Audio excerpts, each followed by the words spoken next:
Ayan, isang mapagpalang gabi pong muli sa ating lahat at sa gabing ito, ako po ang makakasama nyo sa ating pong daily devotion na may tema po na may unforgettable answered prayer. At sa gabing ito, nawa lahat po ng ating maririnig ay patuloy tayong ma-encourage na ang Panginoon ay tumutugon sa ating mga panalangin, lalo na't ito po ang kanyang kalooban. Pero bago po yan, tayo pong lahat ay manalangin. Panginoon, sa oras na ito, gamitin niyo po ang iyong abang likod na ito sa pagbabahagi na iyong salita. Panginoon, marami ka pong tinubong panalangin, marami ka po, Panginoon, na ibinigay sa amin na aming mga hiniling na hindi po namin akalain, Lord God.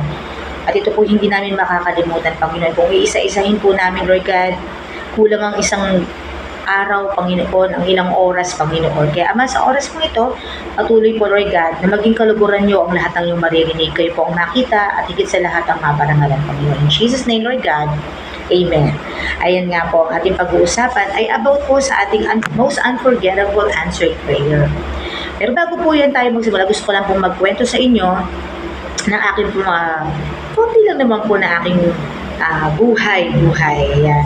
Nung po ako ay nag-aaral o nag-enroll po ako sa PUP, meron pong binibigay na tatlong course na gusto mong i-apply para sa kanila, para doon mo pag-aralan. So, ang una pong nais nung araw na yun is computer engineering, and number 2 ay mass communication and tourism. So, tatlong po yan. So, habang kung ini-interview ako, nalaman ko na yung tourism lead ng height. So, ibig sabihin, disqualified na agad ako dun sa tourism. So, sinabi ng nanay ko, wag mo na yung ilagay lahat. Ang ilagay mo is business administration. Sa isip-isip ko, itong nanay ko, gusto niya talaga yung business administration. Pero dahil nga po ako'y masunoding anak ng time na yun, ay sinunod ko po siya. So, nag-aaral po ako ng business administration. And sa third year ko po, meron tatlong majoring na pwede mong kuhanin. Ito po yung administration, marketing, and management. Advertising, marketing, and management. So, ang napag-desisyonan ko pong kuhanin ay marketing. Kasi po siguro, alam nyo na, medyo madaldal lang ako. So, yun po yung aking kinuha. So, nung ako po'y makatapos, business administration, major in marketing, inisip ko saan ko gagamitin to, wala naman kaming negosyo. So, yun po yung aking anong gagawin ko dito. So, nag-apply po ako ng trabaho. Ang ako po ay nakapagtrabaho sa isang kumpanya at ang akin pong department ay sa accounting department. Ako po ay tagabilang ng mga sales at mga liabilities and etc. So, ayan po yung akin. Sabi ko, napakalayo sa course. Hindi ko po gusto at ang math. Pero, yun po doon po ako napunta. Sa pagbibilang ng sales, ilan po yung offer, ilan po yung ito, at kung ano-ano pa, mga records and kung ano-ano pa kung trabaho. So, to make the long story short, napakatrabaho po ako. And nakapag-asawa naman po ako. Ngayon, habang kami po yung nagsasama mag-asawa, na-inlove po ako sa akin pong ministeryo, sa akin pong paglilingkod sa Panginoon. At sinabi ko sa sarili ko na gusto ko na pong mag-resign. So, nag-resign po ako at naging taong bahay na lang po ako. So, nag-ministry na lang po ako. And my husband naman po is very supportive. Sabi niya, sige, ako nang bahala sa ating kabuhayan. Pero syempre po, lumalaki po ang mga anak ko, kinukulang po kami. So, siguro po may mga twice or thrice ko pinag-pray na sabi ko, Lord, gusto ko pong patuloy na maglingkod sa iyo. Pero pag nagtrabaho po ako, alam ko po na may busy po ako sa trabaho ko dahil itong time na ito wala naman, marami pong trabaho, pero marami po ang trabaho may linggo. So, napakahirap po na maghanap ng walang ganong linggo. So, sabi ko, Lord, gusto ko po talaga na patuloy na maglingkod sa iyo. So, siguro mga 2 beses kong pinanalangin na, Lord, bigyan niyo na lang po ako ng business. So, I tried, maraming beses kong sinubukang magkaroon ng business, pero failure. Sabi ko, hindi yata ako pang business. Pero ang major ko po, ang course ko po ay business administration. So, one time, habang ako po ay nananalangin sa kanya, meron po siyang certain tao na sinabi niyang tawagan ko. And yun na nga po, nangyari na po at ako po ay nagkaroon po ng negosyo. So, dumating na po yung aking answered prayer, yung pong negosyo. At ito nga po ngayon po ay tinatamasa po namin at purihin po ang Panginoon at salamat po sa buhay na ginamit po ng Panginoon.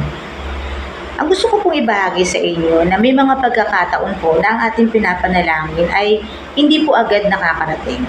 Hindi po agad tumutugon ng Panginoon. May mga pagkakataon na may mga answer, may mga prayer tayo na hindi po natin agad nakakamit. Hindi po dahil hindi po dahil tayo ay nilalaro ng Panginoon, kundi meron pong inaayos sa atin ng Lord. Ang unang-una pong ang inaayos sa atin ng Panginoon sa yung attitude natin. Pero gusto ko pong ibahagi sa inyo na kung saan habang tayo po ay naghihintay na tugunin ng Panginoon ang ating mga panalangin, ano po ang ating mga ginagawa? Ano po ba ang ating mga tayo po ba ay nagmamarakulyo? Tayo po ba ay nagtatanong na, Panginoon, kailan mo gagawin ito? Sabi mo ganyan. So meron po akong ilang mga sikreto na kapag ako po ay ako po yung humihiling sa Panginoon, ito po yung aking ginagawa. So sabi ko nga po sa inyo, kung dati po ay hindi po ako ganitong katyaga, pero dahil po sa mga panalangin na alam ko kung tutugunin ng Panginoon, tinuruan niya po ako ito. At ito po yung number 1, wait patiently. Tinuruan niya po ako maging patient. Dati po, kapag ako po ay nanalangin at 3 araw hindi tumugon ng Panginoon, agad-agad gagawa po ako ng paraan. Pero ang una pong tinuro sa akin ng Panginoon ay to wait patiently. Sabi sa Romans 8:24-30, pero doon po tayo sa 25 na magbabasa. But if we hope for what we do not yet have, tayo po yung maasa sa mga bagay na wala pa po tayo, we wait for it patiently. Tayo po yung maghintay ng may katyagaan. And 26, in the same way, the Spirit help us in our weakness. At sa pagkakataong yun, tinuturuan tayo ng Espiritu na palakasin sa ating mga kahinaan. So sabi doon, number 1, wait patiently. So habang may hinihiling ka sa Panginoon, kapatid, ito ang sabi sa iyo ng Lord, wait patiently. And number 1, listen. Makinig tayo sa Panginoon. Minsan, yung pinapanalangin pala natin ay hindi po yun ang kalooban ng Panginoon. Minsan, ang sinasabi pala ng Panginoon, anak, maghintay ka ba? Dahil nabibisi tayo, naiinip tayo, hindi tayo natututong makinig. Sabi ng Lord, listen. So sabi sa Proverbs 1:5, let the wise hear and increase in learning. So sabi niya, let the wise hear. Hayaan natin ang mga marurunong ay makinig. So makinig ka, kapatid, sa panalangin, sa pinapanalangin mo sa Panginoon, and increase in learning. Lumaki yung kaunawaan, and the one who understands obtain guidance. At sa lahat ng nakakaunawa ay magkakaroon, iingatan, ay babantayan, di ba? So, makinig ka kung ikaw ngayon ay may pinapanalangin, makinig ka sa Panginoon. Ano ba ang nais na tugon sa iyo ng Panginoon? So, number 3 is do not underestimate the power of God. Sabi dito, never doubt God's mighty power to work in you. Huwag kang magda-doubt sa anumang kayang gawin ng Panginoon sa buhay mo. Malaki ba yung hinihiling mo? Maliit ba yung hinihiling mo? Kagalingan ba yung hinihiling mo? Never doubt God's mighty power to work in you and accomplish all His will. Sabi dito, di ba? So, ibig sabihin, huwag mong maliitin ang kapangyarihan ng Panginoon. Naalala niyo po ba yung kwento na kung saan ang Panginoon ay nagpakain? Diba? Yung nagtatanong sila, Panginoon, 5,000 tao ito. Magkakasya po ba yung 5 sibadang tinapay at 2 isda? Pero, ang kapangyarihan ng Panginoon, nagkasya. Sa kapangyarihan ng Panginoon, nagkasya yung tinapay at ang isda at nagkasya at sumobra pa. So, never underestimate the power of God. Kayang-kayang gawin ng Panginoon ang higit-higit, labis-labis at sobra-sobra sa buhay mo, kapatid. So, huwag mong isipin na kaya ba ng Panginoon? Parang imposible naman. Kasi kapatid, sa akin nangyari yun, imposibleng bagay na yun. Wala akong puhunan, panalangin lang ang puhunan ko at faith sa Panginoon at nangyari na ganap. So do not underestimate the power of God. Kung gagawin ng Panginoon sa buhay mo, gagawin niya ng Panginoon sa buhay mo. And trust God. Magtiwala ka sa Panginoon. Kapag pinanalangin mo, magtiwala ka. Pagkatiwalaan mo ang Panginoon na ito nga ay gagawin ng Diyos. Sabi sa Proverbs 3:5, trust in the Lord with all your heart. So never doubt, just trust in the Lord. Kung may hinihiling ka sa Panginoon sa oras ito, magtiwala ka, kapatid. Sabi niya, trust in the Lord, magtiwala ka. Kung kayang gawin ng Panginoon sa buhay mo, magtiwala ka ng walang doubt na ibibigay ng Diyos kung ano man ang hinihiling mo. At kayang-kayang gawin niya ng Panginoon. In an instant, or tinutulungan kang maghintay, or no, dahil may mas magandang plano sa iyo ang Panginoon. At habang ikaw ay naghihintay, nakikinig, nagtitiwala sa Diyos at hindi mo ina-underestimate ang kapangyarihan ng Diyos, matuto kang magtanim, kapatid. Dahil sa iyong pagtatanim, nariyan din ang pag-ani. So habang hinihintay mo ang Panginoon, tanim ka lang ng tanim ng mga gawain ng Panginoon, tanim ka lang ng tanim na pagtitiwala sa Panginoon, tanim ka ng tanim, dahil sa bandang huli, aaninin mo ang lahat ng iyon. Kasi ito po ang nangyari sa akin. Hindi ko pa ako napagod na magtanim sa mga gawain ng Diyos. At ngayon po ay inaani po namin ang Panginoon.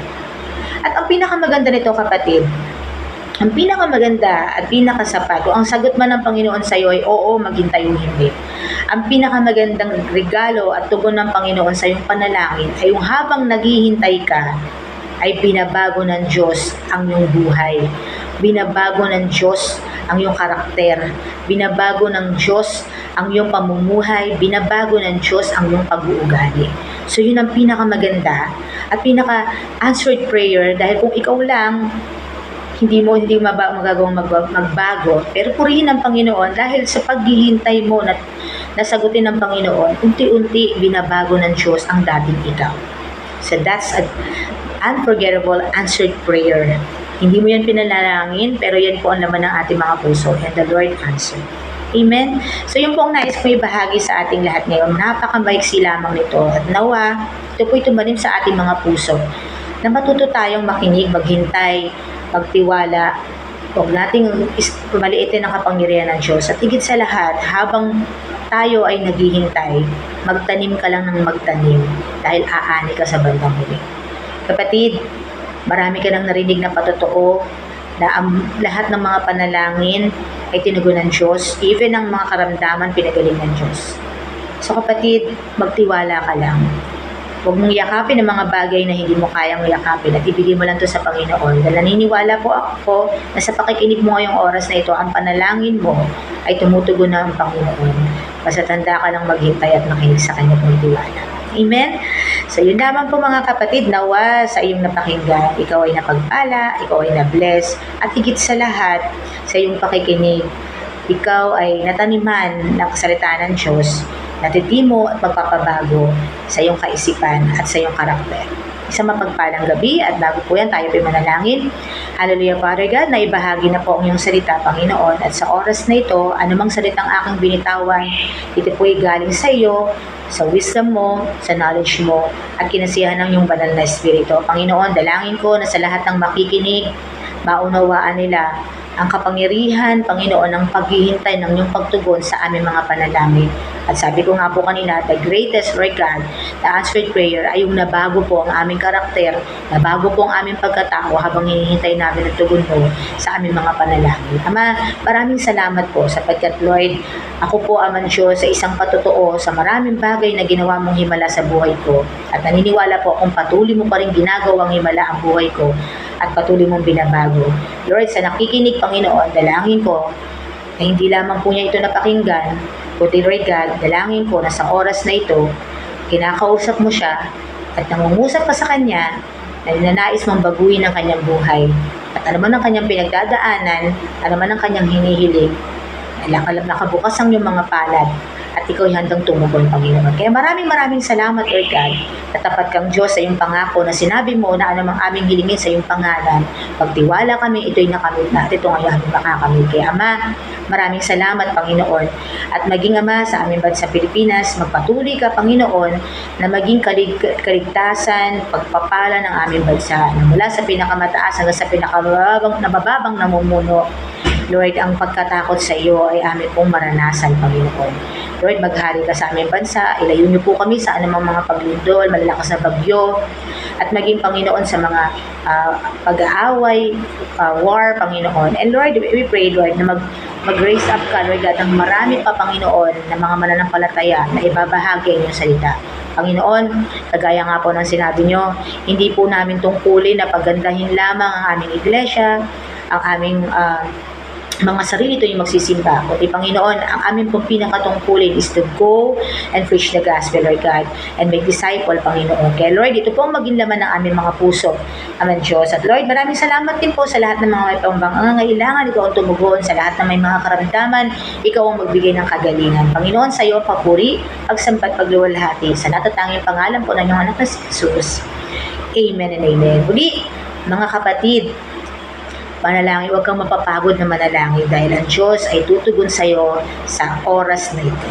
Sa mapagpalang gabi at nawa sa iyong pagtulog, maranasan mo ang kaluwalhatian ng Panginoon, ang kapayapaan ng Panginoon, at ang kaligayahan at ang kanyang pag-ibig.